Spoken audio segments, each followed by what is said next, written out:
ಹರಿ ಓಂ ಪ್ರಾಣಾದೇರೀಶಿತಾರಂ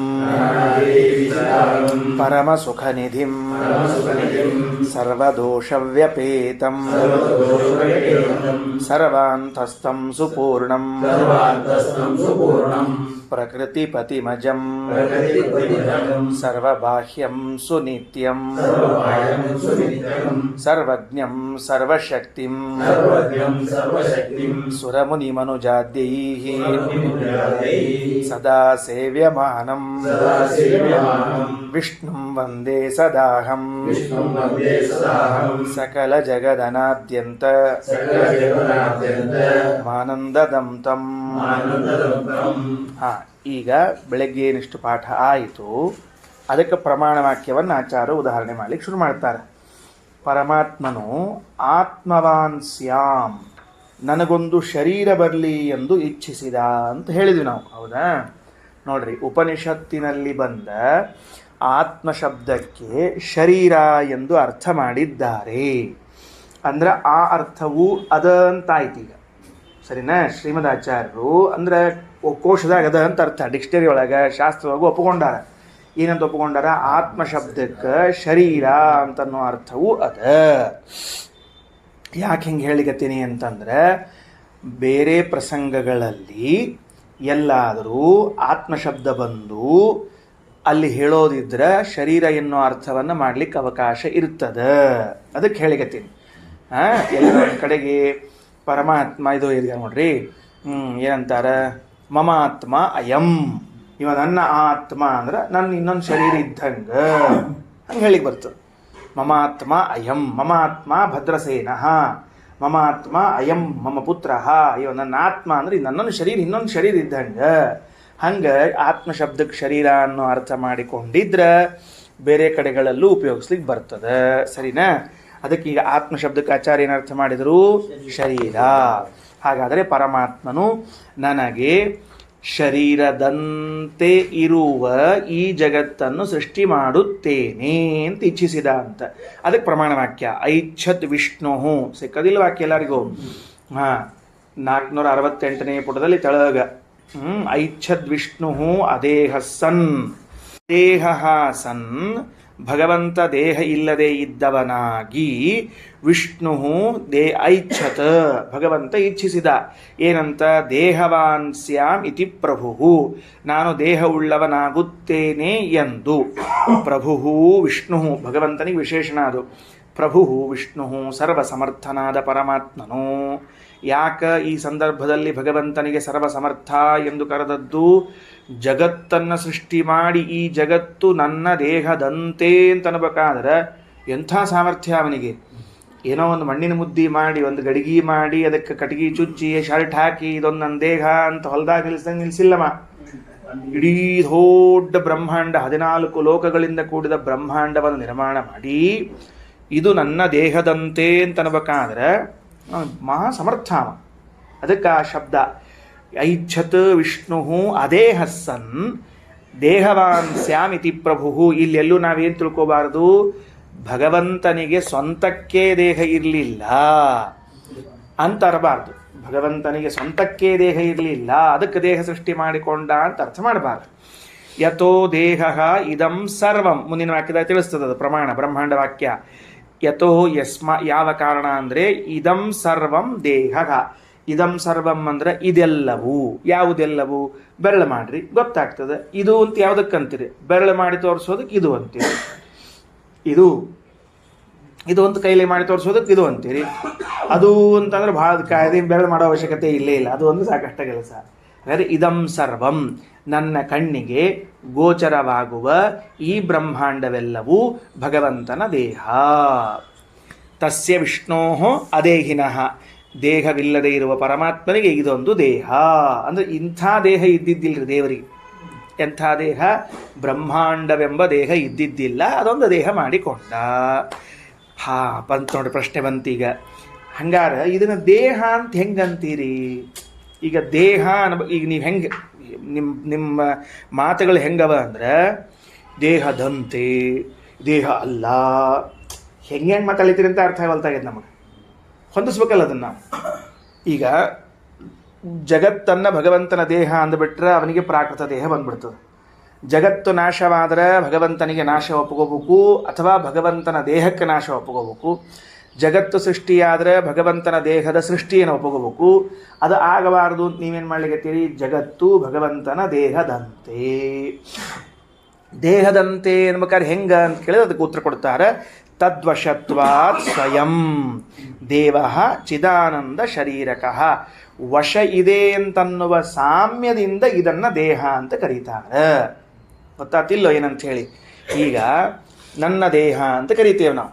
ನನ್ನ ದೇಹ ಇದೆ, ಇದು ನನ್ನ ದೇಹ ಅಂತ ಯಾಕೆ ಕರಿತೀನಿ ನಾನು ಅಂದರೆ ನನ್ನ ವಶದಲ್ಲಿ ಇದೆ, ಅನುಭವಕ್ಕೆ ಬರ್ತದೆ. ಭಗವಂತನ ವಶದಲ್ಲೇ ಇದೆ, ನಾವು ಅಸ್ವತಂತ್ರರಿದ್ದೇವೆ, ಇದೆಲ್ಲ ಇರಲಿ, ಇದನ್ನು ನಾವಿಲ್ಲ ಅಂದಿಲ್ಲ. ನನ್ನ ವಶದಲ್ಲಿದೆ ಅಂತ ಅಲ್ಪ ಅನುಸಂಧಾನವಾದರೂ ನನಗಿದೆಯೋ ಇಲ್ವೋ? ತೀರ್ಥ ಕೊಡ್ತೀನಿ, ಕೈ ಮುಂದೆ ಮಾಡ್ರಿ ಅಂದರೆ ಕೈ ಮುಂದೆ ಮಾಡ್ತೀರೋ ಇಲ್ಲೋ ನೀವು? ದಾನ ಕೊಡ್ತೀವಿ, ಕೈ ಮುಂದೆ ಮಾಡ್ರಿ ಅಂದ್ರೆ ಮಾಡ್ತಿರೋ ಇಲ್ಲೋ? ಒಂದು ಕೈ ಬಿಟ್ಟು ಎರಡು ಕೈ ಮಾಡ್ತೀವಿ ಅಂದಮೇಲೆ, ಹಾಗಾದರೆ ಇಲ್ಲಿ ಬಾ ಅಂದಾಗ ಕಾಲಿಂದ ನಡ್ಕೊಂಡು ಬರ್ತೇವೆ. ಹಾಗಾದ್ರೆ ನನ್ನ ವಶ ಅದ ಅಂತ ಆಯಿತು. ತೀರ್ಥ ಕೊಡ್ತೇವೆ, ದಾನ ಕೊಡ್ತೇವೆ, ಅಥವಾ ಪೂಜೆ ಮಾಡ್ತೇವೆ ಅಂದರೆ ಕೈ ಎತ್ತೇವೆ. ಹಿಂಗಾರೆ ಇದೆಲ್ಲ ಏನು ತಿಳಿಸ್ತದೆ? ದೇಹ ನನ್ನ ವಶದಲ್ಲದ ಅಂತ ತಿಳಿಸ್ತದೆ. ಹಾಗಾದರೆ ಭಗವಂತನಿಗೆ ಈ ಜಗತ್ತು ವಶದಲ್ಲಿ ಇದ್ದದ್ದರಿಂದ ದೇಹ ಅಂತ ಕರೆಸಿಕೊಳ್ತದೆ. ಹೆಂಗೆ ವ್ಯವಸ್ಥೆ ಮಾಡಿದ್ರೆ ಆಚಾರ್ಯರು? ಈ ದೇಹವು ನನ್ನ ವಶದಲ್ಲಿ ಇದ್ದಂತೆ ಜಗತ್ತು ಭಗವಂತನ ವಶದಲ್ಲಿ ಇದ್ದದ್ದಕ್ಕೆ ಈ ಜಗತ್ತು ಭಗವಂತನ ಶರೀರ ಅಂತ ಅರ್ಥ ಮಾಡಿದ್ದಾರೆ. ವಶ ಅನ್ನೋ ಧರ್ಮ ತಿಳಿತಾ? ನೋಡ್ಸ್ತಗೊಳ್ರಿ. ಆಯಿತು. ತದ್ವಶತ್ವಾತ್ ಸ್ವಯಂ ದೇವ ಚಿದಾನಂದ ಶರೀರಕಃ. ಈ ಜಗತ್ತು ಬರ್ಕೊಳ್ಳೋದು ಹಿಂಗೆ ಬರ್ಕೋಬೇಕು. ಈ ಜಗತ್ತು ಭಗವಂತನ ವಶದಲ್ಲಿ ಇದೆ. ಆದ್ದರಿಂದ ಅದನ್ನು ದೇಹವೆನ್ನುತ್ತಾರೆ. ಹೇಗೆ ನಮ್ಮ ದೇಹವು ನಮ್ಮ ವಶದಲ್ಲಿ ಇದ್ದದ್ದಕ್ಕೆ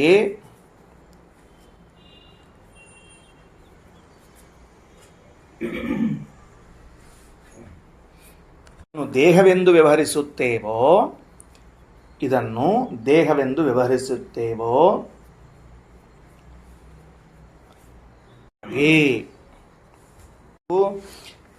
ಮತ್ತು ಅದೇಹ ಅಂತ ಭಗವಂತನಿಗೆ ಅಂದಿದ್ರಿ ಮೇಲೆ ಈಗ ಮತ್ತಿದನ್ನು ದೇಹ ಅಂತಿರಲ್ಲ ಅಂದರೆ ಉತ್ತರ ಕೊಡ್ತೇವೆ. ದೇವ ಸ್ವಯಂ ದೇವ ಚಿದಾನಂದ ಶರೀರಕಃ. ಎಲ್ಲಿ? ಸ್ವಯಂ ದೇವ ಚಿದಾನಂದ ಶರೀರಕಃ. ಪರಮಾತ್ಮನಾದರೋ ಸ್ವಯಂ ದೇವ, ಆ ಪರಮಾತ್ಮನು ತಾನಾದರೋ ಚಿತ್ ಆನಂದ ಶರೀರಕಃ. ಚಿತ್ ಆನಂದ, ಜ್ಞಾನ ಆನಂದಗಳೇ ದೇಹವಾಗಿವೆ. ತಡ್ರಿ ಅಂದರೆ ಒಮ್ಮೆ ತಿಳಿತು ಅಂತ ಹೋಗ್ಬೇಡ್ರಿ, ತಿಳಿದಿಲ್ಲದು, ಅಷ್ಟು ಸೂಕ್ಷ್ಮ ಅಂತ ತಿಳಿದಿಲ್ಲದು. ಅಂದರೆ ಚಿತ್ ಆನಂದ ಅಂತನ್ನೋದು ಗುಣ. ಲಕ್ಷಕ್ಕೆ ತಗೊಳ್ಳಿ ಸರಿಯಾಗಿ. ಚಿತ್ ಆನಂದ ಅಂತನ್ನೋದು ಎರಡು ಗುಣಗಳು. ಆನಂದ ಅಂತನ್ನೋದು ನಿಮ್ಮ ದೇಹದೊಳಗೆ ಏನಂತ ಕರ್ಸ್ಕೋತದ? ಗುಣ ಅಂತ ಕರ್ಸ್ಕೋ. ಜ್ಞಾನ ಅಂತನ್ನೋದು ಏನಂತ ಕರ್ಸ್ಕೋತದ? ಈಗ ಇವನನ್ನ ಜ್ಞಾನಿ ಅಂತ ಕರೆದೆ ನಾನು. ಇವನನ್ನ ಜ್ಞಾನಿ ಅಂತ ಕರಿಬೇಕಾದ್ರೆ ಶಬ್ದ ಬಿಡಿಸ್ರಿ. ಹೆಂಗೆ ಬಿಡಿಸ್ತೀರಿ? ಜ್ಞಾನ ವ್ಯಂಬ ಗುಣ ಉಳ್ಳವನು ಇವನು ಜ್ಞಾನಿ. ಹೌದೋ ಅಲ್ಲೋ? ಹೌದೋ ಅಲ್ಲೋ? ಹಾಗಾದರೆ ಗುಣವು ನಮ್ಮಲ್ಲಿ ಇದೆ, ಗುಣವೇ ನಾವಲ್ಲ. ಭಗವಂತನ ವಿಷಯದಲ್ಲಿ ಗುಣವೇ ಅವನು, ಗುಣ ಅವನಲ್ಲಿ ಇಲ್ಲ. ಆ ಗುಣಕ್ಕೇನೆ ಕೈಯದ. ಏನು? ಜ್ಞಾನವೆಂಬ ಗುಣಕ್ಕೇನೆ 4 ಕೈಗಳವ. ಮುಖ ಅದ, ಕಿರೀಟದ, ಶಂಖಚಕ್ರ ಅದ. ಆನಂದವೆಂಬ ಗುಣಕ್ಕೇನೆ ಕೈಯದ, ಕಾಲದ, ಶಂಖಚಕ್ರದ, ಮುಖ ಅದ, ಬಾಯದ, ಎಲ್ಲ ಅದ. ಅದನ್ನೇ ಹೇಳಿದ್ದು ಚಿದಾನಂದ ಶರೀರಕಃ. ಅಪರೂಪ, ನೋಡ್ಲಿಕ್ಕೆ ಸಿಗೋದಿಲ್ಲ ಇಂಥವೆಲ್ಲ. ಏನು ಗೊತ್ತಾಯ್ತಿಲ್ಲೋ? ಗುಣಗಳೇ ಶರೀರ, ಗುಣಗಳಿದ್ದರೂ ಅಲ್ಲ, ಗುಣಗಳೇ ಶರೀರ. ಚಿದಾನಂದ ಶರೀರಕ. ಹಾಗಾದರೆ ದೇಹವಿಲ್ಲದ ಪರಮಾತ್ಮನು ಜಗತ್ತೆಂಬುವುದನ್ನು ದೇಹವಾಗಿ ಹೊಂದಿದ ಅಂತನ್ನೋದಕ್ಕೆ ಅರ್ಥ ಏನಾಯಿತು ಅಂದರೆ ಸ್ವಯಂ ಪರಮಾತ್ಮನಿಗೆ ಜ್ಞಾನಾನಂದಾತ್ಮಕವಾದ ಗುಣಗಳೇ ಶರೀರವಾಗಿವೆ. ಆದ್ದರಿಂದ ಪ್ರಾಕೃತ ಶರೀರವಿಲ್ಲ, ಅದಕ್ಕೆ ಅದೇಹ ಅಂತ ಕರೆದಿದ್ದೇವೆ. ಇನ್ನು ದೇಹವುಳ್ಳವನಾದ ಅಂದರೆ ಈ ಪ್ರಕೃತಿಯಿಂದ ನಿರ್ಮಾಣವಾದ ಜಗತ್ತೇ ಅವನಿಗೆ ದೇಹ. ಯಾಕ? ವಶದಲ್ಲಿ ಇದ್ದದ್ದರಿಂದ. ನನ್ನ ದೇಹವು ನನ್ನ ವಶದಲ್ಲಿ ಇದ್ದಂತೆ ಈ ಜಗತ್ತು ಪರಮಾತ್ಮನ ವಶದಲ್ಲದ. ಆದ್ದರಿಂದ ಇಷ್ಟು ಚಂದ ವಿವರಣೆ ಕೊಡ್ತು ಬ್ರಹ್ಮಾಂಡ ಪುರಾಣ. ಐಚ್ಛತ್ ವಿಷ್ಣು ಅದೇಹ ಸನ್ ದೇಹವಾನ್ ಸ್ಯಾಮಿತಿ ಪ್ರಭು ಯತೋ ದೇಹ ಇದಂ ಸರ್ವಂ ತಸ್ಯ ವಿಷ್ಣೋರದೇಹಿನಃ ತದ್ವಶತ್ವಾತ್ ಸ್ವಯಂ ದೇವ ಚಿದಾನಂದ ಶರೀರಕಃ. ಇಷ್ಟು ಮುಗೀತೀಗ. ಸಹ ಆತ್ಮಾನಂ ಅರ್ಚನ್, ಆ ಪರಮಾತ್ಮನೋ ತನ್ನನ್ನು ಪೂಜಿಸುತ್ತಾ. ಭಾಳ ಚಂದದ, ಭಾಳ ಚಂದದ ಅಲ್ರಿ. ದೇವ್ರು ತನ್ನ ಪೂಜಾತ ಮಾಡ್ಕೋತಾನ ಅಂದ್ರೆ ಏನರ್ಥದಕ್ಕೆ ಹೇಳಿವಿ. ನಿನ್ನೆ ಸಾಯಂಕಾಲ ಇವತ್ತು ಬೆಳಗ್ಗೆ ಹೇಳಿವಿ. ಅಸ್ವತಂತ್ರ ತಮರು ನಾವು. ಅಸ್ವತಂತ್ರರಾದದ್ದರಿಂದ ನಾವು ಭಗವಂತನ ಪೂಜೆಯನ್ನು ಮಾಡಲಾರೆವು. ಅವನು ತನ್ನ ಪೂಜೆಯನ್ನು ತಾನೇ ಮಾಡಿಕೊಳ್ಳುತ್ತಾನೆ. ಮಾಡಿ ಪೂಜೆಯ ಫಲವನ್ನು ನಮಗೆ ಕೊಡ್ತಾನೆ. ಇದು ಅವನ ಕರುಣೆ. ಅವನ ಕರುಣೆ ಇಲ್ಲೇ ಇದೆ. ನಮ್ದೇನಿರ್ತದೆ ಹೇಳಿ ನೋಡೋಂಥ ಅಸ್ತಿತ್ವ ಏನದ. ಸಹ ಆತ್ಮಾನಮರ್ಚನ್ ಅಚರತ್, ತನ್ನ ಪೂಜೆಯನ್ನು ತಾನೇ ಮಾಡಿಕೊಳ್ಳುತ್ತಾ ಸಂಚಾರ ಮಾಡಿದ. ಅರ್ಥಾತ್ ಇದ್ದ ಅಂತ ತಾತ್ಪರ್ಯ. ಸ್ವತಃ ಮಹಾಲಕ್ಷ್ಮಿ ಇದ್ದಾಳೆ ಅಲ್ಲಿಗೆ. ಅವಳು ಪೂಜಿಸಿದರೂ ಕೂಡ ಅವಳಲ್ಲಿ ನಿಂತು ತನ್ನ ಪೂಜೆಯನ್ನು ತಾನೇ ಮಾಡಿಸಿಕೊಳ್ಳುತ್ತಾನೆ ಹೊರತಾಗಿ ಬೇರೆಯವರಿಂದಲ್ಲ. ಇನ್ನು ಅಪ್ಸೃಷ್ಟ್ಯರ್ಥಂ ಜನಾರ್ದನ, ಹಿಂಗೇನು ಮಾಡಿದ್ನಲ್ಲ, ತನ್ನ ಪೂಜೆಯನ್ನು ತಾನು ಮಾಡ್ಕೋತ ಸಂಚಾರ ಮಾಡಿದ್ಯಾಕ? ನೀರಿನ ಸೃಷ್ಟಿಗಾಗಿ. ನೀರಿನ ಸೃಷ್ಟಿಗಾಗಿ ಮಾಡಿದ. ನೀರು ಸೃಷ್ಟಿಯಾಗಬೇಕಲ್ಲ. ಈಗೊಂದು ನ್ಯಾಯವನ್ನು ಹೇಳ್ತಾರೆ ರಘುತ್ತಮ ಸ್ವಾಮಿಗಳವರು. ಇದು ಸಾಮಾನ್ಯ ನ್ಯಾಯ ಅಂತ ಬರೆದಿದ್ದಾರೆ. ಈ ಮುಂದಿನ ವಾಕ್ಯ, ಯತ್ ಕುರ್ವನ್ ಯತ್ಸೃಜೇದೀಶಃ ತದ್ಭವೇತ್ತಿ ತದಾತ್ಮಕಂ. ಇದೊಂದು ಸಾಮಾನ್ಯ ನ್ಯಾಯ ಅಂತ. ಏನು ಸಾಮಾನ್ಯ ನ್ಯಾಯ? ಪರಮಾತ್ಮನು ಯಾವ ಕ್ರಿಯೆಯನ್ನು ಮಾಡ್ತಾ ಯಾವ ವಸ್ತುವನ್ನು ಸೃಷ್ಟಿಸುತ್ತಾನೋ ಆ ವಸ್ತುವು ಆ ಕ್ರಿಯೆಗೆ ಅನುಕೂಲವಾಗಿರುತ್ತದೆ. ಇದೊಂದು ಸಾಮಾನ್ಯ ನ್ಯಾಯ. ಗೊತ್ತಾಯ್ತಿಲ್ಲೋ? ಇದನ್ನಷ್ಟ ಅಂಡರ್ಲೈನ್ ಮಾಡ್ಕೊಳ್ರಿ. ನನ್ನ ಪ್ರಕಾರ ಇದನ್ನಷ್ಟ ಅಂಡರ್ಲೈನ್ ಮಾಡ್ಕೋಬೇಕು. ಪೆನ್ಸಿಲ್ ತೊಗೊಂಡು ಪುಸ್ತಕ ಒಳಗೆ ಚೆಂದಾಗಿ ಅಂಡರ್ಲೈನ್ ಮಾಡ್ಕೋಬೇಕು. ಯತ್ ಕುರ್ವನ್ ಯತ್ಸೃಜೇದೀಶಃ ತದ್ಭವೇದ್ಧಿ ತದಾತ್ಮಕಂ. ಪರಮಾತ್ಮನು ಯಾವ ಕ್ರಿಯೆಯನ್ನು ಮಾಡ್ತಾ ಯಾವ ವಸ್ತುವನ್ನು ಸೃಷ್ಟಿ ಮಾಡ್ತಾನೋ ಆ ವಸ್ತುವು ಆ ಕ್ರಿಯೆಗೆ ಅನುಕೂಲವಾಗಿರುತ್ತದೆ. ಆದ್ದರಿಂದ ಪೂಜೆ ಮಾಡುತ್ತಿರುವ ಪರಮಾತ್ಮನಿಂದ ಹುಟ್ಟಿದ ನೀರು ಪೂಜಾ ಸಾಧನವಾಗಿದೆ. ಅಥೋ ಅರ್ಚತೋ ಯಥೋ ಜಾತ ಆಪೋತೋ ಅರ್ಚನ ಸಾಧನಾ. ಎಷ್ಟು ದೊಡ್ಡ ಕರುಣೆ ದೇವರದ್ದು, ದೊಡ್ಡ ಕರುಣಾ ಪರಮಾತ್ಮ. ಇಲ್ಲೇ ಇದ್ರೆ ನಮಗೆ ದೇವ್ರ ಪೂಜಾಕ್ಕೆ ನೀರು ಉಪಯೋಗಿಸ್ಬೇಕು ಅಂತ ಅನ್ನೋ ಬುದ್ಧಿರೇ ಹೆಂಗೆ ಬರಬೇಕು? ಬೇರೆ ಅದಕ್ಕೆ ಉಪಯೋಗಿಸ್ಬಿಡ್ತೀವಿ ನಾವು. ಅದು ಅಲ್ಲಿ ಉಪಯೋಗಿಸ್ಬೇಕು ಅಂತ ಗೊತ್ತು ಹೆಂಗೆ ಆಗಬೇಕು, ಅದಕ್ಕೆ ಹೇಳಿದ್ದು.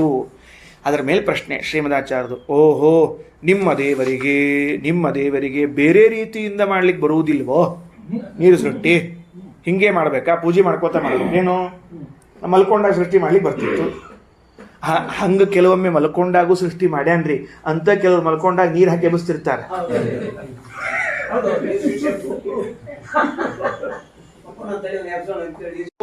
ಹೌದು, ಅನ್ಯಥಾ ಕರ್ತುಮೀಶೋಪಿ. ಇಲ್ರಿ, ದೇವರಿಗೇನು ಹಿಂಗೆ ಪೂಜಾ ಮಾಡ್ಕೋತ ಮಾಡಬೇಕು ಅಂತೇನಿಲ್ಲ, ಬೇರೆ ರೀತಿಯಿಂದಲೂ ಮಾಡಬಲ್ಲ. ಆದರೂ ಕೂಡ ಕ್ರೀಡೆಯ ತತ್ತದಾತ್ಮಕಂ ಕರ್ತುಂ ತತ್ತತ್ ಪ್ರವೃತ್ತಿ ಸನ್ ತತ್ಕರೋತಿ ಸ್ವಯಂ ಪ್ರಭು. ಆದರೂ ಕೂಡ ಅಂದ್ರೆ ಭಗವಂತ ಆಯಾ ವಸ್ತುಗಳನ್ನು ಸೃಷ್ಟಿ ಮಾಡಲಿಕ್ಕೆ ಆಯಾ ಕ್ರಿಯೆ ಮಾಡದೇನೂ ಮಾಡಬಹುದು. ಆದರೂ ಆ ಕ್ರಿಯಾ ಮಾಡೋ ಕಾಲಕ್ಕೆ ಅದನ್ನು ಮಾಡಿದ್ದಕ್ಕೆ ಉಳಿದವರಿಗೆ ಅದು ಅನುಭವಕ್ಕೆ ಬರ್ತದೆ. ಓಹೋ, ಈ ಕ್ರಿಯಾ ಮಾಡೋ ಕಾಲಕ್ಕೆ ಇದನ್ನು ಮಾಡಿದ್ದಾನ ಅಂತಂದ್ರೆ ಇದನ್ನು ನಾವು ಈಗ ಅದನ್ನು ಪೂಜಾ ಮಾಡ್ಕೊಳ್ಳಾರ್ದು ನೀರು ಸೃಷ್ಟಿ ಮಾಡಿ ಇಟ್ಬಿಟ್ಟಿದ್ದ ಅಂತ ಇಟ್ಕೊಳ್ರಿ. ಅದನ್ನು ಪೂಜೆಗೆ ಉಪಯೋಗಿಸ್ಬೇಕು ಅನ್ನೋ ಜ್ಞಾನ ನಮಗೆ ಉಂಟಾಗ್ಲಿಕ್ಕೆ ಮತ್ತೆ ಸ್ವಲ್ಪ ಕಷ್ಟ ಆಗ್ತಿತ್ತು. ಅವಾಗ ಅದು ಸ್ವಲ್ಪ ಡಬಲ್ ಕೆಲಸ ಆಗ್ತಿತ್ತು. ಅದಕ್ಕೆ ಈಗೇನು ಮಾಡಿದ ಪರಮಾತ್ಮ, ತಾ ಪೂಜಾ ಮಾಡ್ಕೊಳ್ಳೋ ಕಾಲಕ್ಕೆ ನೀರು ಸೃಷ್ಟಿ ಮಾಡಿದ್ರಿಂದ ಪೂಜಾ ಮಾಡೋ ಕಾಲಕ್ಕೆ ಮಾಡ್ಯಾನ ಅಂತಂದಮೇಲೆ ಪೂಜಾ ಮಾಡೋ ಕಾಲಕ್ಕೆ ಬರ್ತದೆ ಅಂತ ಇಷ್ಟ ಆಗ್ಬಿಡ್ತು. ಎರಡು ಒಟ್ಟಿಗೆ ಜ್ಞಾನ ಆಯಿತು. ಇಲ್ಲೇ ಇದ್ರೆ ಎರಡು ಪ್ರತ್ಯೇಕ ಜ್ಞಾನ ತಿಳ್ಕೊಳ್ಳಿಕ್ಕೆ ಸ್ವಲ್ಪ ಶ್ರಮ ಆಗ್ತಿತ್ತು. ಹಂಗಾಗಬಾರ್ದು ಅಂತ ವ್ಯವಸ್ಥೆ ಮಾಡಿದ್ದಾನೆ. ಕ್ರೀಡಾ ಅಂತ ಅನ್ನೋ ಶಬ್ದಕ್ಕೆ ಲೀಲಾ, ಇದರಲ್ಲಿ ಭಗವಂತನ ಇಚ್ಛೆಯೂ ಸೇರ್ಕೊಂಡದ. ಕ್ರೀಡಾ ಲೀಲಾ ಇಚ್ಛಾ ಅನ್ಯಥಾ ಕರ್ತುಮೀಶೋಪಿ. ಬೇರೆ ರೀತಿಯಿಂದಲೂ ಈ ಪದಾರ್ಥವನ್ನು ಸೃಷ್ಟಿ ಮಾಡಲು ಸಮರ್ಥನಾಗಿದ್ದರೂ ಪರಮಾತ್ಮ ತನ್ನ ಇಚ್ಛೆಯಿಂದ ಲೀಲೆಯಿಂದ ಆಯಾ ಕರ್ಮಗಳನ್ನು ಹಂಗಂಗ ಮಾಡ್ತಾನೆ. ಯಾಕ? ಅವುಗಳು ಸೃಷ್ಟಿಯಾಗಲಿ, ಕ್ರಿಯೆಗೆ ಅನುಕೂಲವಾಗಲಿ ಅಂತ ತಿಳ್ಕೊಂಡು ತಕರ್ತುಂ ತತ್ತತ್ ಪ್ರವೃತ್ತಿ ಸನ್ ತತ್ಕರೋತಿ ಸ್ವಯಂ ಪ್ರಭು ಇತಿ ಬ್ರಹ್ಮಾಂಡೇ. ಇನ್ನು ಮುಂದೆ ಆ ವೇದ ಮಂತ್ರದಲ್ಲಿ ಒಂದು ಬಂದದ, ಮೇ ಅಂತ ಬಂದದಲ್ಲಿ. ಮೇ ಅಂತ ಎಲ್ಲಿ ಬಂದದಪ್ಪ ಅಂತಂದ್ರೆ ನೋಡ್ರಿ, ಅದ ನೋಡ್ರಿ. ಹಾ, ಹವೈ ಮೇ ಅಂತ ನೋಡ್ರಿ. ಹವೈ ಮೇ ಕಮಭೂತಿತಿ ಅಂತ. ಮೇ ಅಂತಂದ್ರೆ ಏನು ಅಂತ ಕೇಳಿದ್ರೆ ಉತ್ತರ ಹೇಳಿದ್ವಿ. ಚತುರ್ಮುಖ ಬ್ರಹ್ಮದೇವರ ಅಂತರ್ಯಾಮಿಯಾದ ಪರಮಾತ್ಮನು ಹೀಗೆ ಪೂಜೆ ಮಾಡುವ ಕಾಲದಲ್ಲಿ ನೀರನ್ನು ಸೃಷ್ಟಿ ಮಾಡಿದ್ದಾನೆ ಅಂತ ಮೇ ಅನ್ನೋ ಶಬ್ದಕ್ಕೆ ಪರಮಾತ್ಮ ಅಂತ ಅರ್ಥ ಎಲ್ಲಿಂದ ಬಂತು? ಯಾಕಂದ್ರೆ ಅದು ಅಸ್ಮತ್ ಶಬ್ದ. ಮೇ ಅನ್ನೋದೇನು? ಅಸ್ಮತ್ ಶಬ್ದ. ಅಸ್ಮತ್ ಶಬ್ದ ಅಂದ್ರೆ ನಾನು, ಅಹಂ ಅನ್ನುವ ಅರ್ಥವನ್ನು ಹೇಳುವ ಶಬ್ದದ ಷಷ್ಠಿ ವಿಭಕ್ತಿ ಅದು ಮೇ. ಅಹಂ ಆವಾಂ ವಯಂ ಪ್ರಥಮ ಅಂತ ಹೇಳಿ ಮಮ ಮೇ ಆವಯೋಹೋ ನೌ ಅಸ್ಮಾಕಂ ನಃ ಷಷ್ಠಿ ಅಂತ ಕರೀತಾರೆ. ಅದಕ್ಕೆ ನನ್ನ. ಮೇ ಅಂದ್ರೆ ನಾನಲ್ಲ, ಅಹಂ ಅಂದ್ರೆ ನಾನು, ಮೇ ಅಂದ್ರೆ ನನ್ನ. ಅದು ಮೇ ಅನ್ನೋ ಶಬ್ದ ನನ್ನ ಅಂತ ಅರ್ಥ ಬರ್ತದೆ. ಈ ದೇವರ ಅಂತನ್ನೋ ಅರ್ಥವನ್ನು ಎಲ್ಲಿಂದ ತಂದರು? ಹಿಂಗೆ ಹೇಳ್ಬೇಕು. ಬೇಕಾರೆ ಚತುರ್ಮುಖ ಬ್ರಹ್ಮದೇವರ ಅಂತ ಹೇಳಬಹುದು. ಮೇ ಮೇ ಅಂದ್ರೆ ನನ್ನ. ಯಾರು ಈ ಮಂತ್ರ ಕಂಡವ್ರು ಯಾರು? ಚತುರ್ಮುಖ ಬ್ರಹ್ಮದೇವರು ನನ್ನ ಅಂತ ಅನ್ಬೇಕು. ಅಂದ್ರೆ ಅದು ಹೆಂಗದ? ನನ್ನ ಪೂಜೆ ಮಾಡುತ್ತಿರುವಾಗ ನೀರು ಹುಟ್ಟಿತು ಅಂತ ಹೇಳ್ಬೇಕಾರೆ. ಅದು ಬಿಟ್ಟು ದೇವರು ತನ್ನ ಪೂಜೆ ಮಾಡುವಾಗ ಅಂತ ಅರ್ಥ ಹೆಂಗೆ ಬಂತು? ಇಲ್ಲಿ ಸ್ವಲ್ಪ ಅರ್ಥ ಆಗಲಿಲ್ಲ. ಮಂತ್ರ ಹೆಂಗದ? ಅರ್ಚತೋಹ ವೈ ಮೇ ಕಮಭೂತ್. ಪೂಜಾ ಮಾಡುತ್ತಿರುವಾಗ ನನ್ನ ನೀರು ಹುಟ್ಟಿತು ಅಂದ್ರೆ ನನ್ನ ಪೂಜೆ ಮಾಡುವ ಕಾಲದಲ್ಲಿ ನೀರು ಹುಟ್ಟಿತು ಅಂತ ಅರ್ಥ ಬರ್ತದೆ. ಪರಮಾತ್ಮನಂತ ಹೆಂಗೆ ಅರ್ಥ ತಂದ್ರಿ ಶ್ರೀಮದಾಚಾರ್ಯ ಅಂದ್ರೆ ಮೇ ಸರ್ವ ಅಹೇಯಸ್ಯ ವಿಷ್ಣೋ. ಅದ್ಭುತವಾದ ವ್ಯಾಖ್ಯಾನ. ಜಗತ್ತಿನಲ್ಲಿ ಈ ಹಿಂಗೂ ಅರ್ಥ ಮಾಡಬಹುದು ಅಂತ ಗೊತ್ತಿಲ್ಲ ಯಾರಿಗೂ. ಮೇ ಅಂದ್ರೆ ಸರ್ವ ಅಹೇಯಸ್ಯ ವಿಷ್ಣೋ ಅಂತ ಅರ್ಥ. ಹೆಂಗ ಅಂತ ತಿಳಿಸ್ತೀನಿ ಮೊದಲು, ಆಮೇಲೆ ಏನಂತಾರ? ಅಹಂ ಅಂತ ಶಬ್ದ ತಗೊಳ್ರಿ. ಈ ಅಹಂ ಅನ್ನುವಂತಹ ಶಬ್ದವು ನಡೆಯೋದು ಹಂಗೆ ನಡೀತದೆ. ಅಹಂ ಆವಾಂ ವಯಂ ಪ್ರಥಮ ಅಂತ ನಡೀತದೆ. ಅಲ್ಲೇನು ವ್ಯತ್ಯಾಸ ಇಲ್ಲ. ಅಹಂ ಅನ್ನುವ ಶಬ್ದ ನಾನು ಅಂತ ಅರ್ಥ ಅದ. ಇದು ಯಾವಾಗ? ಜೀವನ ವಿಷಯದಲ್ಲಿ ಬಳಸಿದಾಗ. ಇದೇ ಅಹಂ ಶಬ್ದವನ್ನು ಪರಮಾತ್ಮನ ವಿಷಯದಲ್ಲಿ ಬಳಸಿದರೆ ಆಗ ಹೆಂಗೆ ಬಿಚ್ಕೋತದ ಶಬ್ದ? ಅದು ಹೆಂಗೆ ವ್ಯವಹಾರ ಮಾಡಬೇಕು ಅಂದ್ರೆ ಅಹೇಯತ್ವಾತ್ ಅಹಂ. ಅಹೇಯತ್ವಾತ್ ಅಹಂ ತಿಳಿತೇನೆ ಅಂತ ಹೇಳಿದ್ದು. ಅ ಪ್ಲಸ್ ಹ. ಹ ಅಂದ್ರೆ ಹೇಯ. ಹೇಯ ಅಂದ್ರೆ ಏನು? ತ್ಯಾಗ ಮಾಡಲು ಬರುವುದಕ್ಕೆ ಹೇಯ ಅಂತ ಕರೀತಾರೆ. ಯಾವುದನ್ನ ತ್ಯಾಗ ಮಾಡ್ತೀವಿ ಅದು ಹೇಯ. ಉಪಾದೇಯ ಅಂತ ಯಾವುದು? ಸ್ವೀಕಾರ ಮಾಡ್ತೀವಿ ಅದನ್ನು ಉಪಾದೇಯ ಅಂತ ಕರೀತಾರೆ. ತಿಳಿತಾ? ಉಪಾದೇಯ ಅಂದ್ರೆ ತೆಗೆದುಕೊಳ್ಳುವುದು, ಹೇಯ ಅಂದ್ರೆ ಬಿಡೋದು. ಅಥವಾ ಹಾನ ಉಪಾದೇಯ ಅಂತೂ ಶಬ್ದದ ಇರಲಿ.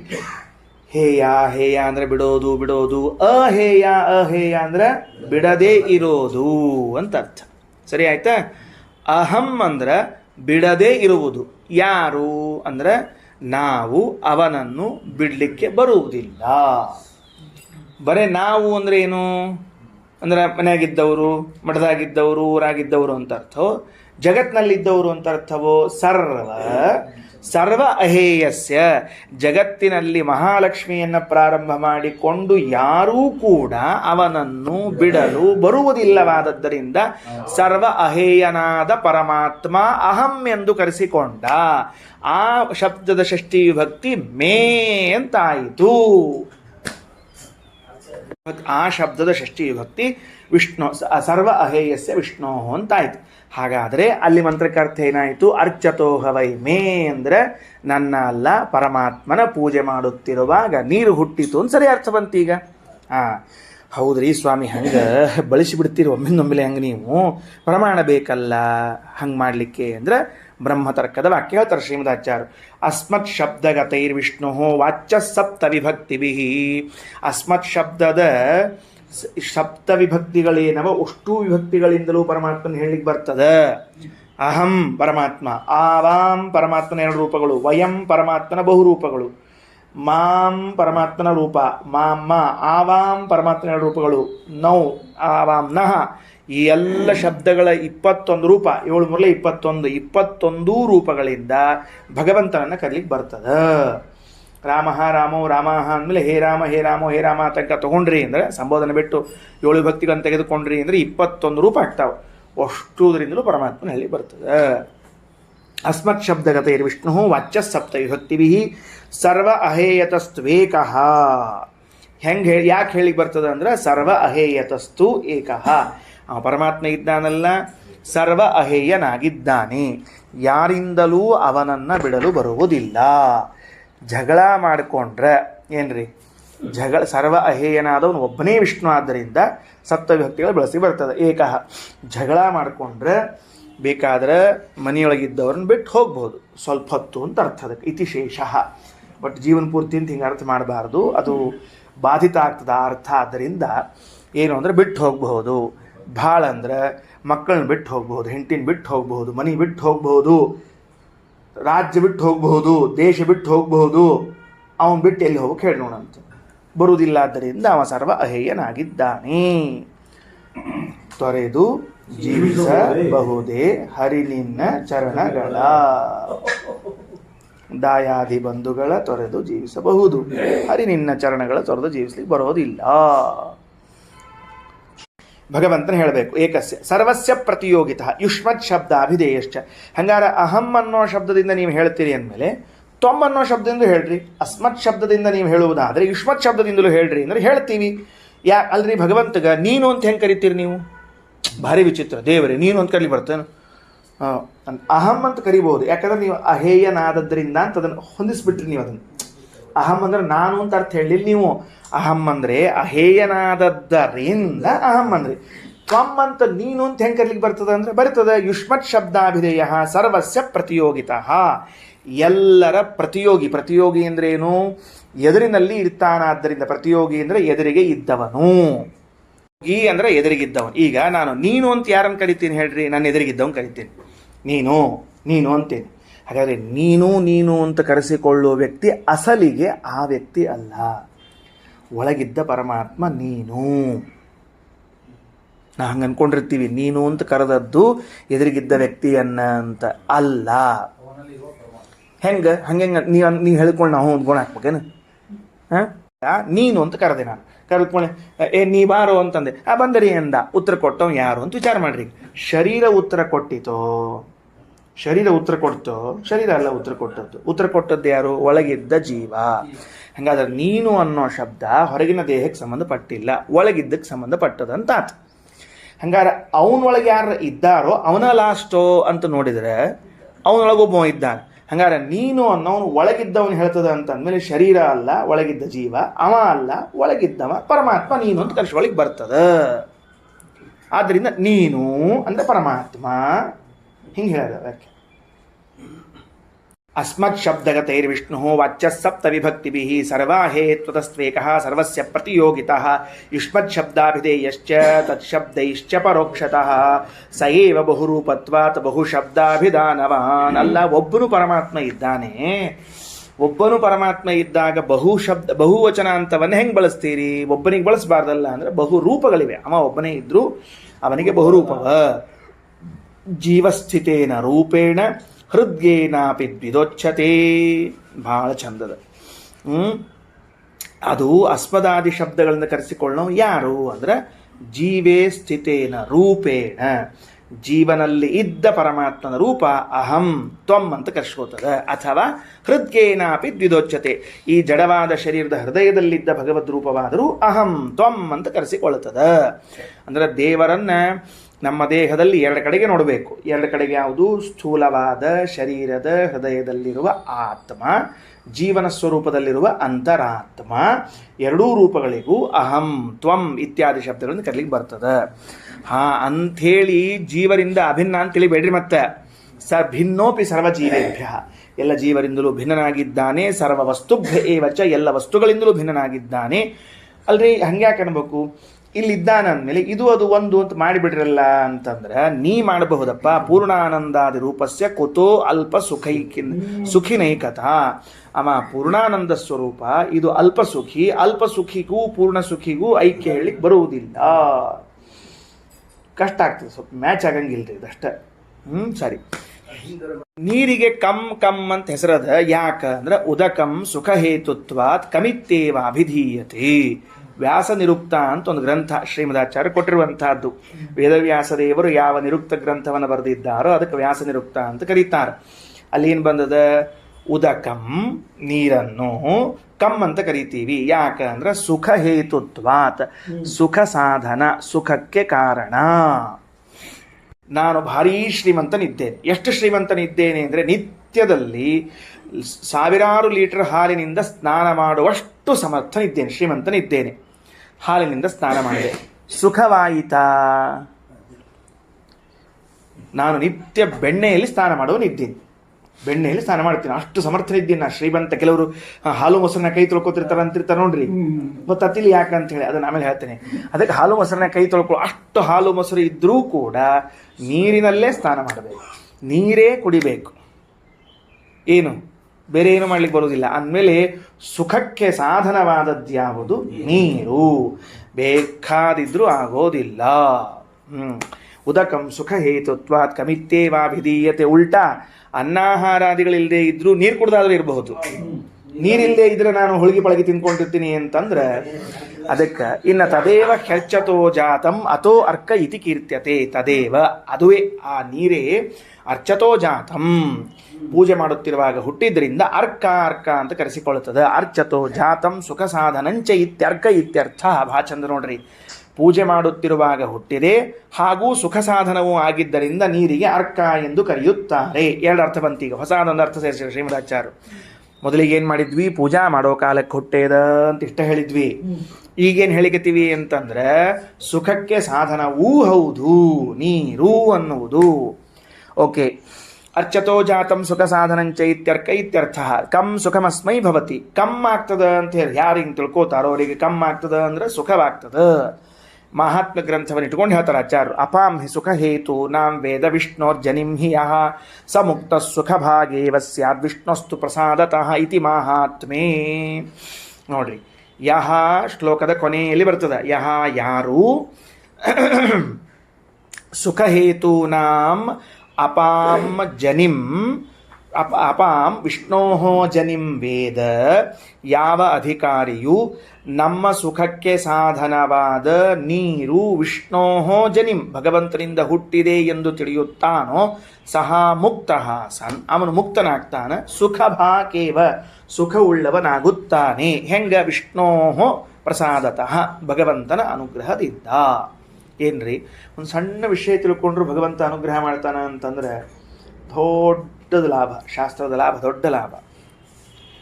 ನೀರು ಭಗವಂತನಿಂದ ಹುಟ್ಟಿದೆ, ಇಷ್ಟು ತಿಳ್ಕೊಳ್ಳೋದು ಅಷ್ಟೇ ಕೆಲಸ, ಬೇರೆ ಏನಿಲ್ಲ. ಪೂಜಾ ಮಾಡೋ ಕಾಲಕ್ಕೆ ಅಂಬುದು ಸೇರಿಸ್ಕೊಳ್ರಿ, ಅದು ಇದ್ದದ್ದೇ. ಕೇವಲ ವಿಷ್ಣು ಅದು ಹೆಂಗದ, ನೀರು ಎಂಥದ್ದು ಅಂದರೆ ಬರೀ ನೀರಲ್ಲ, ಸುಖ ಸಾಧನವಾದ ನೀರು, ನಮ್ಮೆಲ್ಲರ ಸುಖಕ್ಕೆ ಕಾರಣವಾದ ನೀರೂ ಭಗವಂತನಿಂದ ಜನಿಸಿದೆ. ಇಷ್ಟು ತಿಳ್ಕೊಂಡಿದ್ದೇನೆ ನಾನು. ಅದಕ್ಕೆ ದೇವರ ಅನುಗ್ರಹ ಮಾಡಿದ. ಪಾಪ ಇರ್ಲಿ ಬಿಡಪ್ಪ, ಇಷ್ಟರ ತಿಳ್ಕೊಂಡೆಲ್ಲ ನಮ್ಮ ಸಲುವಾಗಿ ಅಂತ. ಇತಿ ಮಹಾತ್ಮೇ. ಸರಿ, ಮುಂದೆ ಇನ್ನೊಂದು ಶುರುವೀಗ. ಈಗ ನೀರು ಸೃಷ್ಟಿ ಮಾಡಿದ ಮೇಲೆ ಆ ನೀರಿನ ಜೊತೆಗೆ ಬ್ರಹ್ಮಾಂಡವನ್ನು ಸೃಷ್ಟಿ ಮಾಡ್ತಾನೆ ಈಗ ಪರಮಾತ್ಮ. ಬಂದು ನೋಡಿ, ಡೀಟೇಲ್ ಶುರುವಾದವಿನ್ನ. ಆಪೋವ ಅರ್ಕಃ ತತ್ ಯತ್ ಅಪಾಂ ಶರ ಆಸೀತ್ ತತ್ ಸಮಹನ್ಯತ ಸಾ ಪೃಥಿವ್ಯಭವತ್ ತಸ್ಯಾಮಶ್ರಾಮ್ಯತ್ ತಸ್ಯ ಶ್ರಾಂತಸ್ಯ ತಪ್ತಸ್ಯ ತೇಜೋರಸೋ ನಿರವರ್ತತ ಅಗ್ನಿ. ಆಪೋವ ಅರ್ಕಃ. ಇನ್ನೊಂದ್ಸಲ ಹೇಳಿದರು, ನೀರಿಗೇನೆ ಅರ್ಕ ಎಂದು ಕರೆಯಬೇಕು. ಹಿಂದೆ ಹೇಳ್ಯಾರ, ಈಗ ಹಿಂದಿನ ಮಂತ್ರದಾಗ ಹೇಳ್ಯಾರ. ಅರ್ಚತೋ ಜಾತಮರ್ಕಂ ಅಂತ ಹೇಳಿದ್ರು, ಮತ್ತೆ ಹೇಳಿದ್ರು ಆಪೋವ ಅರ್ಕಃ ಅಂತ ತಿಳ್ಕೊಂಡು ಅಲ್ಲಿಗೆ ಕೊಮ ಹಾಕ್ಕೊಳ್ರಿ, ಗೊತ್ತಾಯ್ತಾ? ಆಪೋವ ಅರ್ಕಃ ಅಂಬೋದಕ್ಕೆ ದಂಡಕ ಬರಲಿ. ತದ್ಯತ್ ಅಪಾಂ ಶರಃ, ಅದು ನೀರಿತ್ತಲ್ಲ, ನೀರಿನಲ್ಲಿ ಒಂದು ಕೆನೆಗಟ್ಟಿತಂತೆ. ನೀರು ಕೆನೆಗಟ್ಟಿತು. ಹೆಂಗೆ ಕೆನೆಗಟ್ಟಿತು ಅಂತ ಅನ್ನೋದಕ್ಕೆ ಒಂದು ಪ್ರಕ್ರಿಯೆ ಆದ. ಇರಲಿ, ನೀರು ಅದು ಈಗ ಮೊಸರನ್ನು ಕಡಿದಾಗ ಅದೊಂದು ಮೇಲೆ ಕೆನೆಗಟ್ಟಿಕೊಂಡು ಬರ್ತಾರೆ, ಗಟ್ಟಿ ಭಾಗ. ಹಂಗೆ ನೀರಿನಲ್ಲಿ ಒಂದು ಕೆನೆಗಟ್ಟಿ ಭಾಗ ಬಂತು. ಬಂದಾಗ ಶರ ಆಸೀತ್ ತತ್ ಸಮಹನ್ಯತ್, ಆ ನೀರಿನ ಗಟ್ಟಿಯಾದ ಭಾಗಕ್ಕೆ, ಕೆನೆಕೆನೆಯಾದ ಭಾಗಕ್ಕೆ ಭಗವಂತ ತನ್ನ ವೀರ್ಯವನ್ನು ಜೊತೆಗೆ ಸೇರಿಸಿದ. ಭಗವಂತನು ತನ್ನ ವೀರ್ಯವನ್ನು ಜೊತೆಗೆ ಸೇರಿಸಿದ. ಸಮಹನ್ಯತ ಸಾ ಪೃಥಿವ್ಯಭವತ್, ಅದುವೇ ಏನಾಯಿತು ಅಂತ ಕೇಳಿದ್ರೆ ಪೃಥಿವಿಯಾಯಿತು. ಪೃಥ್ವಿ ಸೃಷ್ಟಿ ಹಿಂಗದ ಚಂದದ ನೋಡ್ರಿ. ಅಲ್ಲಿ ಇಲ್ಲ, ಏನಿಲ್ಲ ಅಂತಂದ್ರೆ ಆ ನೀರಿನ ಜೊತೆಗೆ ಭಗವಂತ ವೀರ್ಯವನ್ನು ಸೃಷ್ಟಿ ಮಾಡಿದ ಅಂತಿಲ್ಲ, ಬೇರೆ ಕಡೆಗದ. ಅದನ್ನು ರಘುತ್ಸ್ವಾಮಿ ಬರೀತಾರ, ಅಪಯೇವ ಸಸರ್ಜಾದೌ ತಾಸು ವೀರ್ಯಂ ಅವಾಸೃಜತ ತದಂಡಂ ಅಭವದ್ಧೈವಂ ಅಂತ ಮುಂದೆ ಬರ್ದಾರ. ಮಹಾಭಾರತ ತಾತ್ಪರ್ಯದಲ್ಲೂ ಶ್ರೀಮದ್ ಆಚಾರ್ಯ ಹೇಳ್ಯಾರ ಆ ಮಾತನ್ನ. ಅದನ್ನು ತಗೋಬೇಕು. ಸ್ವಲ್ಪ ಸಣ್ಣ ಪ್ರಕ್ರಿಯೆ ಹೇಳಿರ್ತೀನಿ, ಕೇಳಿಸ್ಕೊಂಬಿಡ್ರಿ. ಏನು, ಮೊದಲು ನೀರು ಸೃಷ್ಟಿ ಮಾಡಿದ, ತನ್ನ ಪೂಜಾ ಮಾಡಿಕೊಳ್ಳಿಕ್ಕೆ ನೀರು ಬೇಕು ಅಂತ ಸೃಷ್ಟಿ ಮಾಡಿದ. ನೀರು ಸಮೃದ್ಧವಾಗಿ ಬಂತು. ಆ ಪೂಜಾ ಮಾಡಿ ಬಿದ್ದ ನೀರೆಲ್ಲ, ಪೂಜಾ ಮಾಡಿ ಬಿದ್ದ ನೀರೇನ ಮತ್ತು ಬೇರೆ ಎಲ್ಲ, ಮತ್ತು ಅವೆಲ್ಲ ನೀರೇನಾಯಿತು, ಹರ್ಕೊಂಡು ಹೋಗ್ಲಿಕ್ಕತ್ತಿದ್ದು. ಹೋಗೋ ಕಾಲಕ್ಕೆ ಬುರುಗು ಬಂತು. ಅದ್ರೊಳಗೆ ಸಹಜವಾಗಿ ನೀರು ಹರಿಯೋ ಕಾಲಕ್ಕೆ ಅದು ಕೆನೆ ಬುರುಗಿನ ಭಾಗ ಫೇನ ಬಂತು, ಗಟ್ಟಿ ಆಯಿತು. ಗಟ್ಟಿ ಆದಾಗ ಅದರಲ್ಲಿ ಭಗವಂತ ತನ್ನ ವೀರ್ಯವನ್ನು ಸೇರಿಸಿದ. ವೀರ್ಯವನ್ನು ಸೇರಿಸಿದ ಅಂದರೆ ಏನು, ಈ ವೀರ್ಯ ಅಂದರೆ ಹೆಂಗಿರ್ತದ ಅಂತ ಪ್ರಶ್ನೆ ಬಂದರೆ, ಇದಕ್ಕಿಂತ ಮೊದಲು 24 ತತ್ವಗಳ ಸೃಷ್ಟಿಯಾಗಿದೆ. ಇದ್ರ ಮಧ್ಯದಲ್ಲಿ ಹೇಳಿಲ್ಲ, ಅದು ಸೈಲೆಂಟ್ ಇಟ್ಟದ, ಅಂದರೆ ಬೇರೆ ಕಡೆಯಿಂದ ಸೇರಿಸ್ಕೋಬೇಕು ನಾವೀಗ ಅದನ್ನು. ಆ 24 ತತ್ವಗಳನ್ನು ಸೃಷ್ಟಿ ಮಾಡಿ, ತತ್ವಾಭಿಮಾನಿ ದೇವತೆಗಳನ್ನು ಸೃಷ್ಟಿ ಮಾಡಿ ಪರಮಾತ್ಮ ನೀವೆಲ್ಲರೂ ಸೇರಿ ಬ್ರಹ್ಮಾಂಡ ಮಾಡ್ರಿ ಎಂದರು. ಅವರೆಲ್ಲ ಯಮೋ ನಿಹಂತ ಅಂತ ಹೇಳಿ ಕೈ ಎತ್ತಿದ್ರು ಅಂತ ಅರ್ಥದಕ್ಕೆ, ಬೇರೆ ಇಲ್ಲ. ನಮ್ಮ ಕಡೆಯಿಂದ ಆಗಂಗಿಲ್ಲ ಸ್ವಾಮಿ, ಮಾಡ್ಲಾರ್ದ ಕೆಲಸ ಎಲ್ಲ ಹೇಳಬೇಡ, ನೀನೇ ಮಾಡು, ನಾನೇ ಮಾಡು ಅಂದ್ರೆ ದೇವರೇನಂದ, 24 ಅಂಶಗಳನ್ನು ತಗೊಂಡು ಹೊಟ್ಟೆಯಲ್ಲಿ ಹಾಕ್ಕೊಂಡ್ಬಿಟ್ಟ. 24 ತತ್ವಗಳ ಅಂಶ ಹೊಟ್ಟೆಯಲ್ಲಿ ಹಾಕ್ಕೊಂಡ. ಆ ಹೊಟ್ಟೆಯಲ್ಲಿ ಹೋಗಿ ಸೇರಿದ 24 ತತ್ವಗಳು ಭಗವಂತನ ವೀರ್ಯ ರೂಪದಿಂದ ಹೊರಗೆ ಬಂದು ಈ ಜಲದ ಜೊತೆಗೆ ಸೇರಿ ಕೂಡಿ ಪೃಥ್ವಿ ಆಯಿತು. ಬೇರೆ ಏನಾಗಿಲ್ಲ. ಸರಿ ಆಯ್ತಾ? ಈಗೇನಂತ ಹೇಳಿ ಅದಕ್ಕೆ ತತ್ ಸಮಹನ್ಯತ ಸಾ ಪೃಥಿವ್ಯಭವತ್, ಪೃಥ್ವಿ ಆಯಿತು. ತಸ್ಯಾಮಶ್ರಾಮ್ಯತ್, ಆ ಪೃಥ್ವಿಯೊಳಗೆ ದೇವರು ವಿಶ್ರಾಂತಿ ತೆಗೆದುಕೊಂಡ. ತಸ್ಯ ಶಾಂತಸ್ಯ ತಪ್ತಸ್ಯ, ಹಾಗೆ ವಿಶ್ರಾಂತಿ ತೆಗೆದುಕೊಳ್ಳುವಾಗ ದೇವರೊಂದು ಆಲೋಚನೆ ಮಾಡಿದ್ನಂತ, ನಂಗೊಬ್ಬ ಮಗ ಹುಟ್ಟಿದ ಹೆಂಗಿರ್ತದೀಗ ಅನ್ನಂತ. ಚಂದಾಗಿ ತೇಜೋ ರಜಸೋ ನಿರವರ್ತತ ಅಗ್ನಿ, ಆಗೊಂದು ಹುಟ್ಟಿಕೊಂಡ, ಅಗ್ನಿ ಹುಟ್ಟಿಕೊಂಡ. ಅಗ್ನಿ ಅಂದ್ರೆ ಮುಖ್ಯ ಪ್ರಾಣ ದೇವರು, ಹೊರತಾಗಿ ಈ ಜಡವಾದ ಅಗ್ನಿ ಅಲ್ಲ. ಇಲ್ಲಿ ಅಗ್ನಿ ಶಬ್ದದಿಂದ ಯಾರನ್ನು ತಗೋಬೇಕು? ಮುಖ್ಯ ಪ್ರಾಣದೇವರನ್ನು ತಗೋಬೇಕು. ಯಾಕೆ ಏನೆಲ್ಲ ಪ್ರಮಾಣ ವಾಕ್ಯದಾಗದ ಮತ್ತು ನೋಡ್ಲಿಕ್ಕೆ ಬರ್ತದೆ. ಸರಿನಾ? ತೇಜೋ ರಸೋ ನಿರವರ್ತತ ಅಗ್ನಿ. ಸರಿ, ಮುಂದೆ ಭಾಷ್ಯ. ಹೌದು, ಏನಂದ್ರಿ ಈಗ ಆಪೋವ ಅರ್ಕಃ ಅಂತ ಹೇಳಿ, ಹೌದು ಆಪೋವ ಅರ್ಕಃ ಅಂತ ತಿಳಿದುಕೊಂಡು ಹೇಳಿ ಮತ್ತೆ ಯಾಕೆ ಹೇಳಿದ್ರಿ? ಹಿಂದೆ ಹೇಳಿದ್ರಿ ಈಗ ನೀವು ನೀರಿಗೆ ನೀ ಅರ್ಕ ಅಂತ ಹೆಸರು ಅಂತ ಹೇಳಿದ್ಮೇಲೆ ಮತ್ತೆ ಯಾಕೆ ಹೇಳಿದ್ರಿ ಅಂದ್ರೆ ಶ್ರೀಮದಾಚಾರ್ಯ ಅಂತಾರೆ, ಅರ್ಕ ಶಬ್ದಸ್ಯ ಆದಿತ್ಯೆ ಪ್ರಸಿದ್ಧತ್ವಾತ್. ಭಾಳ ಚಂದ ಪ್ರಶ್ನೆ ಶುರುವಾತ್ ನೋಡ್ರಿ. ಅರ್ಕ ಅಂತನ್ನೋ ಶಬ್ದಕ್ಕೆ ಸೂರ್ಯ ಅಂತ ಅರ್ಥದ. ಸೂರ್ಯ ಅಂತ ಅರ್ಥದ. ಲೋಕದಲ್ಲಿ ಅರ್ಕ ಶಬ್ದನ ಯಾರನ್ನು ಕರೀತಾರೆ? ಸೂರ್ಯ. ಕೋಶ ತೆಗೆದು ನೋಡ್ರಿ, ಇಷ್ಟ ತೆಗೆದು ನೋಡ್ರಿ, ಅರ್ಕ ಅಂದ್ರೆ ಯಾರು ಅಂದ್ರೆ ಸೂರ್ಯ ಅಂತ ಅರ್ಥದ. ಹಂಗಾರ ಭಗವಂತ ಸೃಷ್ಟಿ ಮಾಡಿದ್ದು ಸೂರ್ಯನನ್ನೇ ಯಾಕಾಗಿರಬಾರ್ದು? ನೀರು ಸೃಷ್ಟಿ ಮಾಡಿದ ನೀವ್ಯಾಕೆ ಅರ್ಥ ಹೇಳಿಕತ್ತೀರಿ? ನಿಮ್ದೇ ಅರ್ಥ ತಪ್ಪಿದ್ದು. ಭಗವಂತ ಸೃಷ್ಟಿ ಮಾಡಿದ್ದು ನೀರೇ ಆಯ್ತು, ಸೂರ್ಯನೇ ಆಗಿದ್ರ. ಅದಕ್ಕೆ ಆಚಾರ ಅಂತಾರೆ ಅರ್ಕ ಶಬ್ದಸ್ಯ ಆದಿತ್ಯೆ ಪ್ರಸಿದ್ಧತ್ವಾತ್ ಅಪ್ಶಬ್ದೋಪಿ ತತ್ರ ಇತ್ಯಾಶಂಕಾಂ ನಿವರ್ತಯಿತುಂ ಆಪೋ ವಾ ಅರ್ಕ ಇತಿ ಪುನರ್ವಚನಂ. ಅಲ್ಲ, ಇಲ್ಲಿ ಯಾಕೆ ಆಪಹಾವ ಅರ್ಕಃ ಅಂತ ಹೇಳಿದ್ರು ಅಂದ್ರೆ, ಮೊದಲನೇ ಸರ್ತಿ ನೀವು ಕೇಳಿದಾಗ ಅರ್ಕ ಶಬ್ದದಿಂದ ಸೂರ್ಯ ಅಂತ ಅರ್ಥ ಬಂದಿದ್ರು, ಇಲ್ಲಿ ಪ್ರತ್ಯೇಕವಾಗಿ ಆಪೋವ ಅರ್ಕಂ, ನೀರಿಗೇನೇ ಅರ್ಕ ಅಂತ ಕರಿತಿದ್ದೀವಿ ಅಂತ ಹೇಳಿದ್ರಿಂದ ಸೂರ್ಯ ಹುಟ್ಟಿಲ್ಲ, ಅಪಿತು ಹುಟ್ಟಿದ್ದು ನೀರೇ ಅಂತ ತಿಳಿಸೋದಕ್ಕಾಗಿ ಪುನರ್ವಚನ ಎರಡನೇ ಸರ್ತಿ ಹೇಳ್ಯಾರ. ಮೊದಲನೇ ಸರ್ತಿ ಹೇಳಿದ್ದು ಅರ್ಚತೋ ಜಾತಂ ಅಂತ ಇಷ್ಟೇ ಹೇಳಿದ್ರು, ಪೂಜಾ ಮಾಡೋ ಕಾಲಕ್ಕೆ ಹುಟ್ಟ್ಯಾನ ಅಂತ. ವ್ಯಾಖ್ಯಾನ ನೀರು ಅಂತ ತಿಳಿಸಿದ್ರಿ, ಅಲ್ರಿ ಪೂಜಾ ಮಾಡೋ ಕಾಲಕ್ಕೆ ಹುಟ್ಟಿದ್ದು ಅರ್ಕ ಅಂದ ಮೇಲೆ ಸೂರ್ಯ ಆಗಿರಬಹುದಲ್ಲ ಅಂದ್ರೆ ಅಲ್ಲ, ಆಪೋವ ಅರ್ಕಂ, ಸ್ಪಷ್ಟವಾಗಿ ನೀರೇ ಅಂತ ತಿಳ್ಕೊಳ್ರಿ. ಅದಕ್ಕೆ ಬಂದದ ನ ಆದಿತ್ಯ ಆಪ್ ಶಬ್ದ. ಹೌದು, ಅರ್ಕ ಶಬ್ದ ಆದಿತ್ಯನಲ್ಲಿರಬಹುದು, ಆದರೆ ಆಪ್ ಎನ್ನುವ ಶಬ್ದ ಆದಿತ್ಯನಲ್ಲಿ ಇಲ್ಲ. ಆಪ್ ಎಂಬ ಶಬ್ದದಿಂದ ಯಾರು ಆದಿತ್ಯನನ್ನು ಕರೀತಾರಪ್ಪ? ಯಾರು ಕರೆಯುವುದಿಲ್ಲ. ಇನ್ನು ಅರ್ಕವನ್ನ, ಅದು ಆಪವನ್ನ ಅರ್ಕ ಅಂತ ಕರೆದಾರೆ. ಅದಕ್ಕೆ ಹಂಗೆ ತಿಳ್ಕೊಳ್ಬೇಕು. ಕಿಂತು ಅಪ್ಸ್ವೇವ ಅರ್ಕ ಶಬ್ದ ಇತ್ಯರ್ಥ. ನೀರಿನಲ್ಲೇನೆ ಅರ್ಕ ಶಬ್ದವನ್ನು ಪ್ರಯೋಗ ಮಾಡಬೇಕು. ಶರೋ ಮಂಡ, ಶರ ಈಸ್ ಈಕ್ವಲ್ ಟು ಮಂಡ ಅಂತ ಅರ್ಥ, ಬಾಣ ಅಲ್ಲ. ಶರ ಅನ್ನೋ ಶಬ್ದಕ್ಕೆ ಏನು ತಿಳ್ಕೋಬೇಕು? ನೀರಿನ ಬುರುಗು, ಮೇಲಿನ ಭಾಗ ಅಂತ ತಿಳ್ಕೋಬೇಕು. ನೋಡ್ರಿ, ರಘುತ್ವ ಸ್ವಾಮಿಗಳೇನು ಬರೀತಾರ? ಬಾಣಾದ್ಯರ್ಥತ್ವ ಪ್ರತೀತೆ ಶರ ಶಬ್ದಾರ್ಥ ಮಹಾಶರ ಇತಿ. ಕೆಲವರು ಶರ ಅನ್ನೋದಕ್ಕೆ ಬಾಣ ಅಂತ ತಿಳ್ಕೊಂಡು ಕೂತಿರ್ತಾರ, ಅಲ್ಲ ಅಂತ ಬರ್ದಾರ. ಮಂಡೋ ಘನೀಭೂತ ಇತ್ಯರ್ಥ. ಘನೀಭೂತವಾದ ನೀರು, ಅದಕ್ಕೇನೆ ಮಂಡ ಅಂತ ಕರಿಬೇಕು. ತಿಳಿತ. ಶ್ರೀಕೃಷ್ಣ ಅರ್ಪಣಮಸ್ತು.